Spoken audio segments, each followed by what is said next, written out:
એવી કોઈ નાની નાની પાયાની સુવિધાઓ ઉભી કરવામાં આવે અને આ એરપોર્ટ પ્રોજેક્ટ રદ કરવામાં આવે એનો અમારો સખત વિરોધ છે. અમે અમારી જંગલ જમીન કે માલિકીની જમીન એક ઇંચ પણ આપવાના નથી. અમે અનુસૂચિત 5 માં આવીએ છીએ.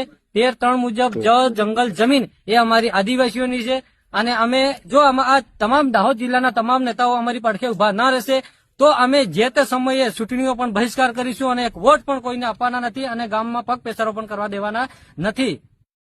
નેતાઓ, ધારાસભ્યો અને સાંસદ એમના ગામમાં એરપોર્ટ બનાવવા માટે જમીનો આપે, અમે નથી આપવાના. જો સરકાર અમારી જમીનમાં હોસ્પિટલ, સ્કૂલ, કોલેજ જેવી પ્રાથમિક સુવિધાઓ માટે અમારી જમીન માંગશે તો અમે આપી દઈશું. તેમાં અમારો વિરોધ નહીં રહે.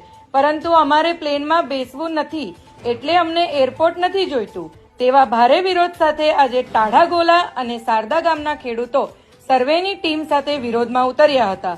પરંતુ પોલીસ પ્રોટેક્શન હોવાથી કોઈ